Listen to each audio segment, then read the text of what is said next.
When you are feeling overwhelmed, say or no, switch off. And there is no comparison, there is no competition. Just because everyone else is putting out a post doesn't mean that you also have to do the same.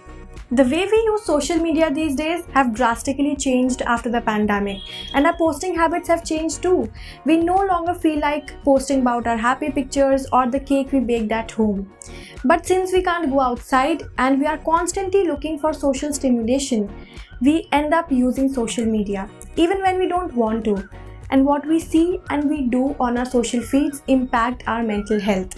So we talked to a bunch of people to really understand how their posting habits and their feelings towards social media have drastically changed after the pandemic. I used to post a lot on social media, especially on Instagram stories. I used to go out a lot and I used to post about my whereabouts all the time. But now, after the pandemic began, I was not feeling like posting that much because of all the negativity that surrounds you and that surrounds the social media as well. Posting habits have drastically changed ever since this pandemic started, because earlier, from someone of my generation, he or she would usually post some pictures of them being on vacation, or if they are out somewhere enjoying some good food or at a great place or something like that. But now social media is no more about it. Dr. Kamna, a mental health expert, suggests some ways how we can maintain our mental health while using social media. And the first thing she says is that we should follow some social media etiquettes while using social media these days. I think this is a very, very good time for each and every one of us to reflect on what purpose do we want social media to solve for us. Is it going to be a platform where we are taking out the disgruntlement of the day and where we are venting out our frustrations and we just start trolling and being negative and we start being abusive towards other people? Or is it going to become the platform that it was created for, which was for people to engage with each other in a playful, joyful manner, to have good experiences, share good moments, and create some lightness and positivity?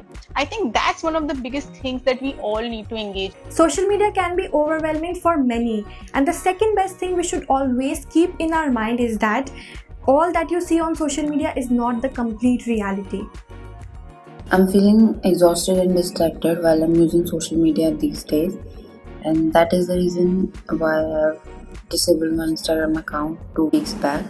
We often forget that life is, it's not a 100-meter sprint, it's a marathon.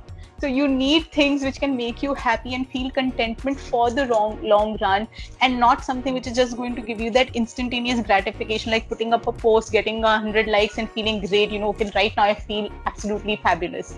So that is also an aspect that we do need to keep at the back of our minds. And when you're seeing things on social media, different people, always remember it's just one part of their life.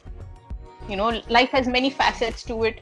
While there are the good which is getting showcased, there is also a lot which can be difficult and hard and challenging, which does not necessarily get put out there. While using social media, if you feel that it is negatively impacting your mind, then mental health experts suggest that it is completely fine to take a break or detox from the digital world. You open social media today and the first feel that you would get from it would be of helplessness, because there are so many people out there asking for help and you want to do so much for them, but all you can do is just post a story or share a post with your friends or in your messages. That's all you can do. So it makes you feel helpless now. Also, it does not provide you the break it used to give before the pandemic. It's also okay for you to step up and say that, right now I need to shut off my gadgets. I need to take a detox from the digital world. It's absolutely okay. Lastly, we should ask ourselves that are we taking validation from social media? For a lot of people, it may be just about sharing and trying to demonstrate what they're doing, how they're doing it. It can act as a source of inspiration and motivation for others. But yes, for a lot of people, it also gives them validation that I am living that good life. You do seek a lot of times those likes, those mentions from other people and those comments which come your way, and it does create that feeling of goodness. But what I want to point out here is that is just an extrinsic motivator. At the end of the day, what really works in the long run is going to be finding rewards for your own self which are more intrinsically driven.